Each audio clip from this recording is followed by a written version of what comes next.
நண்பர்கள் அனைவருக்கும் வணக்கம்.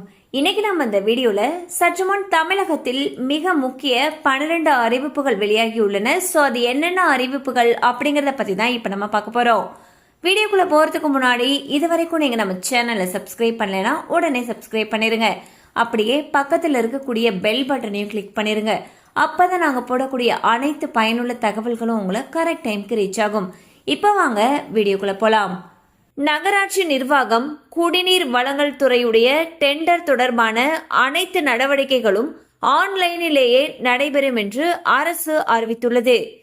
பிஎன்ஜி வாடிக்கையாளர்களுக்கு இனி எல்பிஜி சிலிண்டர் விநியோகம் நிறுத்தப்படும் என்று மத்திய அரசு அறிவித்துள்ளது. புதிதாக பிஎன்ஜி இணைப்பு பெறுபவர்கள் தங்களிடம் உள்ள எல்பிஜி இணைப்பை 30 நாட்களுக்குள் ஒப்படைக்க வேண்டும் என்று தெரிவிக்கப்பட்டுள்ளது.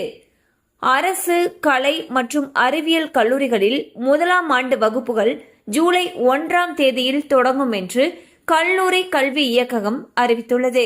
பள்ளிகள் திறப்பை ஜூன் 4ஆம் தேதிக்கு தள்ளி வைத்து தமிழக அரசு உத்தரவிட்டுள்ளது.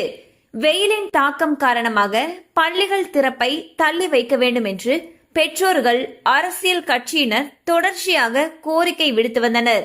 இந்நிலையில் இந்த அறிவிப்பு தற்பொழுது வெளியாகியுள்ளது.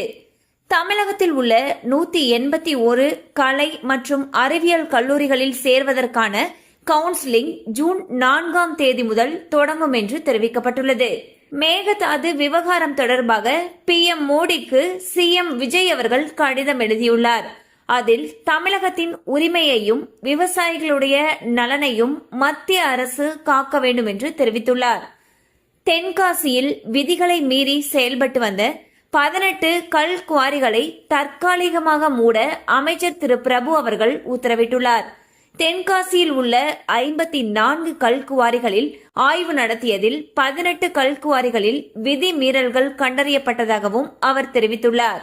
தொடர் விடுமுறையை முன்னிட்டு சிறப்பு பஸ்கள் இயக்கப்படும் என்று தமிழக அரசு அறிவித்துள்ளது. பக்ரீத் பண்டிகை, முகூர்த்த நாள் மற்றும் பள்ளிகள் திறப்பையொட்டி மே 31ஆம் தேதி வரை சிறப்பு பேருந்துகள் இயக்கப்படும் என்று போக்குவரத்து துறை கூறியுள்ளது. மகளிருக்கு மாதம் 2500 ரூபாய் உள்ளிட்ட திட்டங்கள் படிப்படியாக நிறைவேற்றப்படும் என்று அமைச்சர் திரு செங்கோட்டையன் அவர்கள் உறுதியளித்துள்ளார். பாலியல் வன்கொடுமை உள்ளிட்ட குற்றம் புரிவோருக்கு கடும் தண்டனை பெற்றுத்தரப்படும் என்று முதலமைச்சர் திரு விஜய் அவர்கள் உறுதியளித்துள்ளார். PM கிசான் நிதி திட்டத்துடைய 23வது தவணை ஜூன் மாதம் வழங்கப்படலாம் என்று தகவல்கள் வெளியாகியுள்ளன. அமெரிக்கா ஈரான் இடையிலான பதற்றம் தணிந்து வருவதால் கச்சா எண்ணெயுடைய விலையானது 5% குறைந்துள்ளது. புதிய திரைப்படம் வெளியாகி 7 நாட்களுக்கு தினசரி 5 காட்சிகள் திரையிட அனுமதி அளித்து முதலமைச்சர் திரு விஜய் அவர்கள் உத்தரவிட்டுள்ளார். கண்டிப்பா இந்த அப்டேட் உங்களுக்கு பயனுள்ளதா இருக்கும் நம்புறோம். மேலும் இது போல அப்டேட்ஸ் உங்களை உடனே ரீச் ஆகணும்னு நினைச்சீங்கன்னா நம்ம சேனலோட தொடர்ந்து இணைந்திருங்கள். தேங்க்யூ ஃபார் வாட்சிங்.